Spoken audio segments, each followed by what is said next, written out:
Social media അതിരുവിടുന്നു. ഒരു സമയത്ത് നടൻ പൃഥ്വിരാജിനെ പച്ചയ്ക്ക് കൊളുത്തും വിധം സോഷ്യൽ മീഡിയ ആക്രമണങ്ങൾ നടന്നിരുന്നു. ഇപ്പോൾ നവമാധ്യമങ്ങൾ ഉന്നമിച്ചിരിക്കുന്നത് നടൻ ദിലീപിനു നേരെയാണ്. താരങ്ങളുടെ വ്യക്തിജീവിതത്തിൽ ഇടപെടാൻ ഒരാൾക്കും അവകാശമില്ലെന്നിരിക്കെ ദിലീപിനും കുടുംബത്തിനുമെതിരെ വളരെ ഗുരുതരമായ ആരോപണങ്ങളാണ് ഓരോ ദിവസവും സോഷ്യൽ മീഡിയ ജീവികൾ ഉന്നയിച്ചുകൊണ്ടിരിക്കുന്നത്. പാപ്പരാസികളെയും സോഷ്യൽ മീഡിയയിലെ ബുദ്ധിജീവികളുടെയും ആക്രമണം സഹിക്കവയ്യാതെയാണ് ദിലീപ് കാവ്യ മാധവനെ വിവാഹം കഴിച്ചത്. വിവാഹത്തിന് ശേഷവും ഇരുവരെയും തേടിപ്പിടിച്ച് കാരണങ്ങൾ കണ്ടെത്തി ആക്രമിക്കുകയാണ് നവമാധ്യമങ്ങൾ. കാവ്യയും ദിലീപിന്റെ മകൾ മീനാക്ഷിയും തമ്മിൽ മുട്ടൻ വഴക്കാണെന്ന് പറഞ്ഞാണ് ഇപ്പോൾ ദിലീപിനെയും കുടുംബത്തെയും ആക്രമിച്ചുകൊണ്ടിരിക്കുന്നത്. ഇത് അല്പം കടന്നുപോയി എന്നേ പറയാനാവൂ. ആദ്യമൊക്കെ ഗോസിപ്പിനോട് കാവ്യ മാധവനും ദിലീപും പ്രതികരിക്കാതെയിരുന്നു. ഒടുവിൽ ഗുരുവായൂർ അമ്പലത്തിൽ വെച്ച് ഇരുവരും വിവാഹിതരാകുന്ന തരത്തിൽ പത്രവാർത്തകളെത്തി. ദിലീപിന്റെ ഓരോ സിനിമ റിലീസ് ചെയ്യുമ്പോഴുമാണ് ഈ വിവാഹ വാർത്തകൾ പ്രചരിക്കുന്നതെന്നത് ശ്രദ്ധേയമായിരുന്നു. ഒടുവിൽ കാവ്യ മാധവന്റെ അച്ഛൻ വിവാഹ വാർത്തകളോട് പ്രതികരിച്ചു. ദിലീപ് മകളുടെ ഇഷ്ടമാണ് വലുത് എന്നായിരുന്നു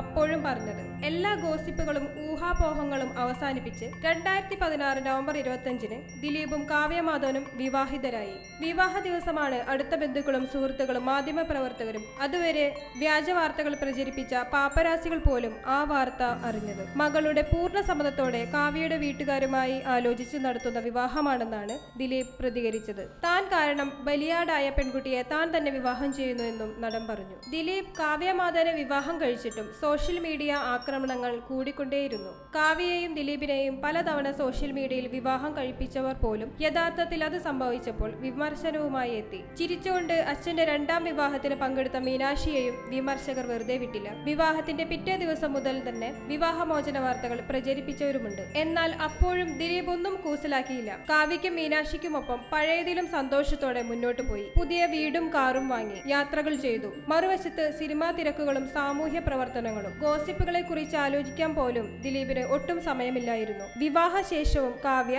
ലക്ഷ്യ എന്ന വസ്ത്രവ്യാപാര മേഖല തുടർന്നു കൊണ്ടുപോകുന്നു. അതിനിടയിൽ കൊച്ചിയിൽ നടി ആക്രമിക്കപ്പെട്ട സംഭവത്തിൽ ദിലീപിനെ പ്രതി ചേർക്കാൻ ചിലർ ഗൂഢാലോചന നടത്തി. ദിലീപാണ് പൾസർ സുനിക്ക് കൊട്ടേഷൻ നൽകിയതെന്നും ദിലീപിനെ പോലീസ് ചോദ്യം ചെയ്തു എന്നുമൊക്കെയായിരുന്നു വാർത്തകൾ. ആദ്യമൊന്നും ദിലീപ് മിണ്ടിയില്ല. ഒടുവിൽ പൾസർ സുനി അറസ്റ്റിലായി. സത്യം പുറത്തു വന്നതോടെ ദിലീപ് പൊട്ടിത്തെറിച്ചു. ജോർജേട്ടൻ സ്ഫൂരം എന്ന പുതിയ ചിത്രത്തിന്റെ ഓഡിയോ ലോഞ്ചിന് ദിലീപ് വികാരഭരിതനായി. മനസാ വാച അറിയാത്ത കാര്യങ്ങൾക്കാണ് തന്നെ ഇപ്പോൾ ആക്രമിച്ചുകൊണ്ടിരിക്കുന്നതെന്ന് നടൻ പറഞ്ഞു. ഇപ്പോൾ വീണ്ടും കാവ്യയുടെ പേരുപയോഗിച്ച് ദിലീപിനെ ആക്രമിക്കാൻ ശ്രമിക്കുകയാണ്. മീനാക്ഷിയും കാവ്യയും തമ്മിൽ വഴക്കാണെന്നും വഴക്കിട്ട് കാവ്യ ഇറങ്ങിപ്പോയെന്നുമൊക്കെ ചില നവമാധ്യമങ്ങൾ വാർത്ത പ്രചരിപ്പിക്കുന്നുണ്ട്. ഉറങ്ങാൻ വേണ്ടി മാത്രമാണത്രേ കാവ്യ ഇപ്പോൾ ദിലീപിന്റെ വീട്ടിലെത്തുന്നത്. തന്റെ സ്വകാര്യതയിൽ മീനാക്ഷി ഇടപെടുന്നത് കാവ്യയ്ക്കും തന്നിൽ കൂടുതൽ ഉത്തരവാദിത്തം കാവ്യ കാണിക്കുന്നത് മീനാക്ഷിക്കും ഇഷ്ടമല്ലത്രേ.